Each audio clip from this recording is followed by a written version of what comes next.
Hello friends, welcome to my channel. आज के इस वीडियो में हम नेट के बारे में जानेंगे। NET stands for national eligibility test. ये टेस्ट यूजीसी के बिहाफ पर एनटीए द्वारा कंडक्ट करवाया जाता है to determine the eligibility for assistant professorship and junior research fellowship. इसके दो फायदे हैं। पहला, इसको क्वालिफाई करने के बाद आप असिस्टेंट प्रोफेसर की पोस्ट के लिए अप्लाई कर सकते हैं भारत की यूनिवर्सिटीज और कॉलेजेस में, और जेआरएफ क्वालिफाई करने के बाद आप रिसर्च फेलोशिप रिसीव करने के लिए एलिजिबल होते हैं। अब हम इसके एलिजिबिलिटी क्राइटेरिया को जानते हैं। नेट एग्जाम में अप्लाई करने के लिए आपके पास कम से कम 55% मार्क्स हो या आपके मास्टर्स डिग्री में 55% मार्क्स हो, और जो रिजर्व्ड कैटेगरीज हैं उनके लिए 5% का रिलैक्सेशन होता है। मतलब उनका जो एलिजिबिलिटी क्राइटेरिया है वो 50% इन पीजी है। और जेआरएफ के लिए एज लिमिट है वो है 30 years. Upper age limit for JRF is 30 years. और जो रिजर्व कैटेगरी है उनके लिए 5 साल का रिलैक्सेशन है। असिस्टेंट प्रोफेसरशिप के लिए कोई भी अपर एज लिमिट नहीं है। इसमें 2 पेपर्स होते हैं। First paper is on teaching and research aptitude. ये 100 मार्क्स का होता है जिसमें 50 क्वेश्चंस पूछे जाते हैं। पेपर सेकंड सब्जेक्ट स्पेसिफिक होता है। हमारा फोकस यहाँ पर एजुकेशन पर है, तो एजुकेशन से रिलेटेड क्वेश्चन पेपर सेकंड में पूछे जाते हैं। और यह पेपर 200 मार्क्स का है जिसमें 100 क्वेश्चंस पूछे जाते हैं। इसका टोटल ड्यूरेशन 3 आवर्स है। दोनों ही पेपर्स में एमसीक्यू बेस्ड क्वेश्चंस पूछे जाते हैं। इसमें नेगेटिव मार्किंग नहीं होती है। अब हम इसके जो पेपर्स हैं, पेपर 1 और 2, इनके डिटेल्स को समझते हैं। पेपर 1 में टीचिंग और रिसर्च एप्टीट्यूड को असेस किया जाता है। इसके सिलेबस को हम जानते हैं। इसमें basically teaching aptitude, research aptitude, reading comprehension, communication और रीजनिंग और क्वांटिटेटिव एबिलिटी से रिलेटेड क्वेश्चंस पूछे जाते हैं। इसमें हायर एजुकेशन से रिलेटेड क्वेश्चंस भी होते हैं, जनरल नॉलेज से रिलेटेड भी क्वेश्चंस होते हैं। लगभग इसमें 10 एरियाज से रिलेटेड क्वेश्चंस पूछे जाते हैं। जो पहला है टीचिंग एप्टीट्यूड, इसमें मेन फोकस टीचिंग के नेचर, ऑब्जेक्टिव और कैरेक्टरिस्टिक्स पर होता है, टीचिंग लर्निंग प्रोसेस पर होता है, evaluation system, education technology, teachers roles and responsibilities और एजुकेशनल साइकोलॉजी पर होता है।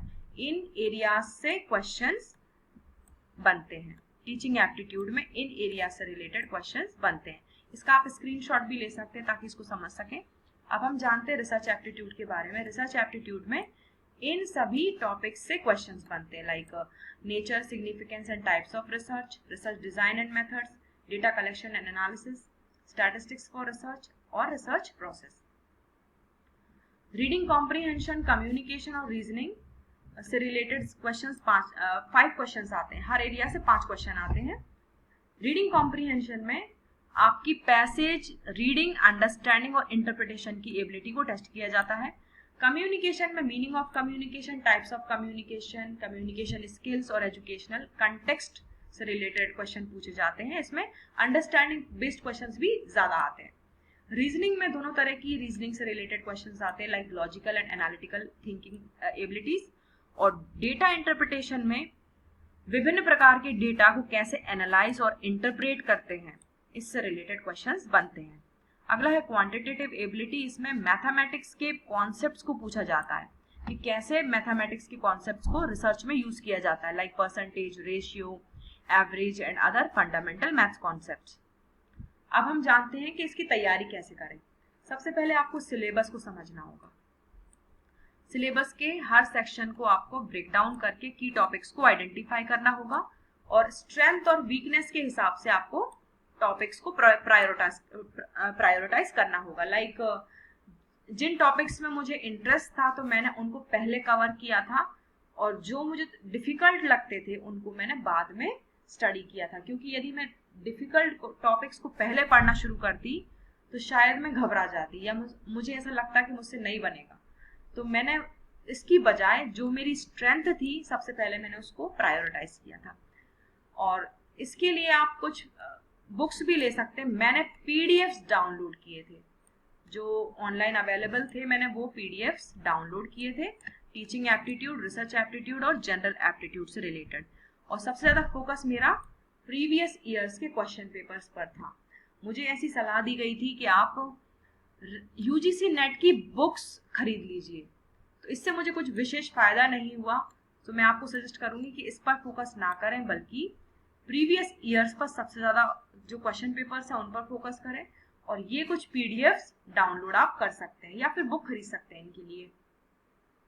अपने स्टडी प्लान को स्ट्रक्चर्ड बनाइए, हर टॉपिक के लिए टाइम एलोकेट कीजिए, एक टाइम टेबल का यूज करिए ताकि आप सभी सेक्शंस को कवर कर सके। जैसे मैंने वीक वाइज टाइम टेबल बनाया था कि इस वीक में मैं ये एरिया पढ़ूंगी, इस तरह से मैंने उसको टाइम को मैनेज किया था।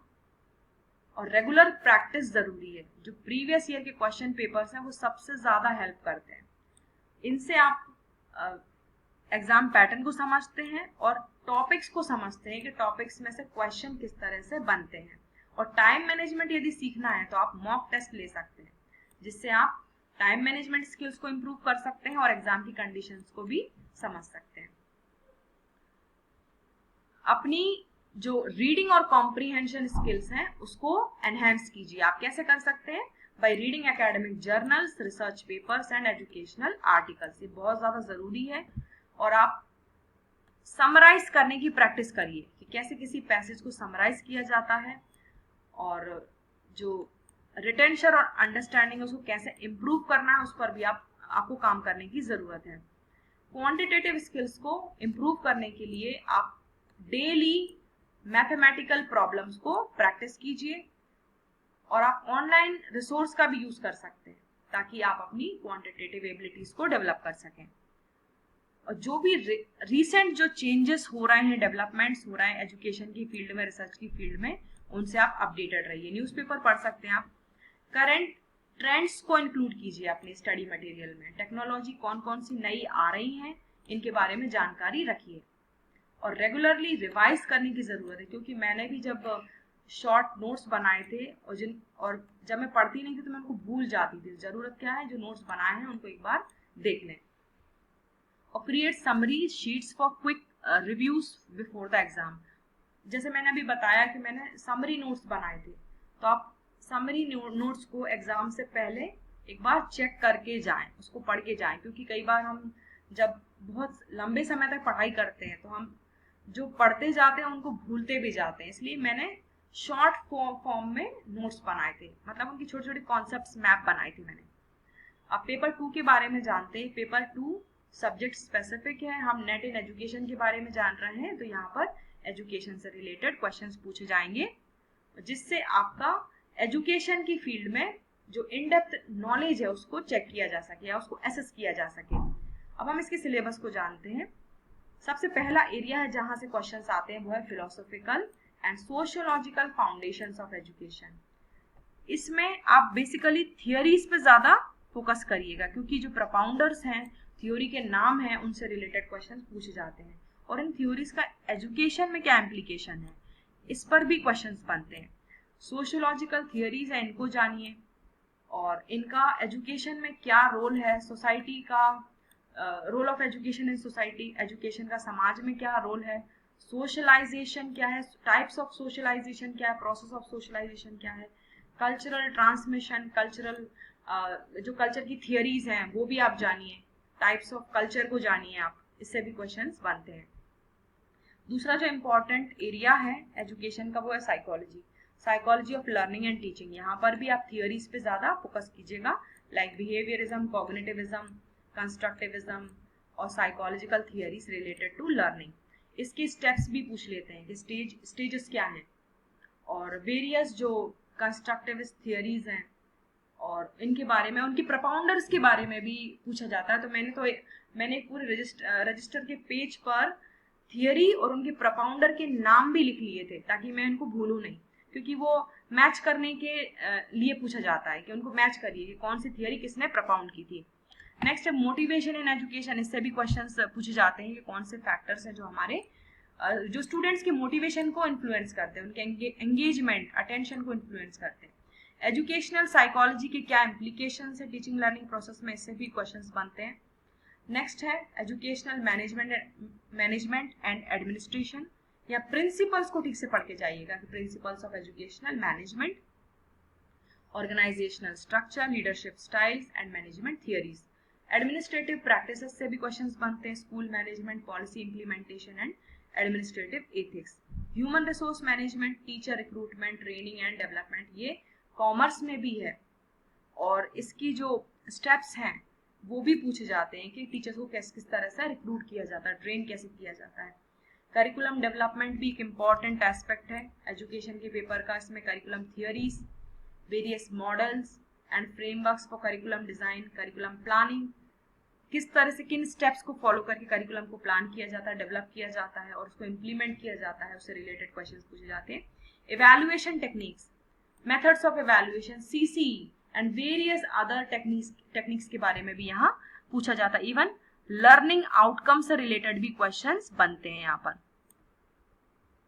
Teacher education is an another area of education. यहाँ teacher training programs, professional development, teacher evaluation, इनको आप ठीक से पढ़ के जाइएगा। अगला है कंपैरेटिव एजुकेशन, ये न्यूली एडेड है। यहाँ पर international educational system, global educational trends हैं, इनसे भी अपडेटेड रहिएगा आप।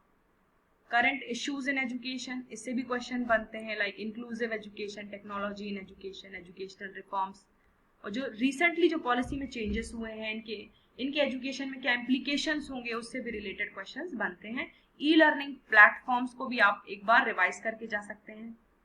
और अब इसको तैयार कैसे करें, वही सेम स्ट्रेटजी है। पूरे जो टॉपिक्स हैं उनके सब टॉपिक्स को आइडेंटिफाई कीजिए और ये सुनिश्चित कीजिए कि आप सभी एरियाज को टच करके जाएं, क्योंकि कई बार ऐसा होता है कुछ एरियाज से ज्यादा क्वेश्चन पूछ लिए जाते हैं।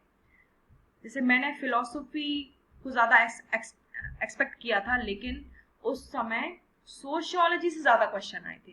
तो ऐसा भी हो जाता है कि आप सोचें कि मैं ये छोड़ के चली जाऊं, ये ना पढ़ूं, और हो सकता है उसी से क्वेश्चन ज्यादा बन जाए, ऐसा भी हो जाता है। और आप इनकी बुक्स आप ले सकते हैं। मैं कुछ स्पेसिफिक रिकमेंडेशन नहीं देना चाहती हूँ, क्योंकि हो सकता है आपका अंडरस्टैंडिंग का जो लेवल है या स्टाइल है वो अलग हो, इसलिए मैं कोई स्पेसिफिक बुक को रिकमेंड नहीं कर रही हूँ यहाँ पर। इन सभी से रिलेटेड आप अच्छे राइटर्स की बुक को रेफर कीजिएगा। मैं गाइड्स को रेकमेंड नहीं करूंगी, क्योंकि गाइड्स में आपको पूरा कंटेंट हो सकता है ना मिले। कॉम्प्रिहेंसिव नोट्स बनाइए, सभी थियरीज, मॉडल और कॉन्सेप्ट्स को समराइज कीजिए। 1 पेपर नोट बनाइए, एक एक थियरी का 1 पेपर नोट, और जो इंपॉर्टेंट डेफिनेशंस हैं उनको हाईलाइट कीजिए। और इससे क्या फायदा होगा, आप जल्दी से रिवाइज कर सकेंगे। स्ट्रक्चर्ड स्टडी प्लान बनाइए, रेगुलरली प्रैक्टिस कीजिए और करंट अफेयर से अपडेटेड रहिए। और आप चाहें तो ग्रुप में भी डिस्कस कर सकते हैं, अपने मेंटर से बात कर सकते हैं, बहुत इफेक्टिव तरीका है। यदि कोई डाउट है आपको किसी कॉन्सेप्ट से रिलेटेड, तो अपने टीचर से बात कर सकते हैं, और जो इसकी तैयारी कर रहे हैं उनसे आप बात कर सकते हैं। आप निमोनिक्स और डायग्राम्स का यूज कीजिए नोट्स बनाने में, क्योंकि इसने मुझे बहुत हेल्प दी। जब मैं स्टेप्स पढ़ती थी तो मैं भूल जाती थी, तो मैंने क्या किया, जो स्टेप्स हैं उनका जो फर्स्ट लेटर है उनसे एक वर्ड फॉर्म कर लिया था, और जिससे मुझे रिकॉलिंग में बहुत मदद मिली। मैं डायग्राम फ्लो चार्ट्स के रूप में मैं नोट्स बनाती थी, इससे मुझे काफी फायदा हुआ। और एप्लीकेशन बेस्ड लर्निंग पर ज्यादा फोकस रखिए, क्योंकि थियरीज अपनी जगह हैं, लेकिन उसको एजुकेशन में किस तरह से यूज किया जाएगा उससे रिलेटेड क्वेश्चंस भी पूछ लिए जाते हैं। रेगुलरली रिवाइज कीजिए। और फिर से मैं दोहराना चाहूंगी, सबसे पहले सिलेबस को समझिए, प्रीवियस ईयर्स के क्वेश्चन पेपर्स को डाउनलोड कीजिए, उनको सॉल्व करने की कोशिश कीजिए, अच्छी बुक्स को रिकमेंड कीजिए, मॉक टेस्ट भी आप ले सकते हैं। So these are some of the tips related to NET exam. Thank you so much.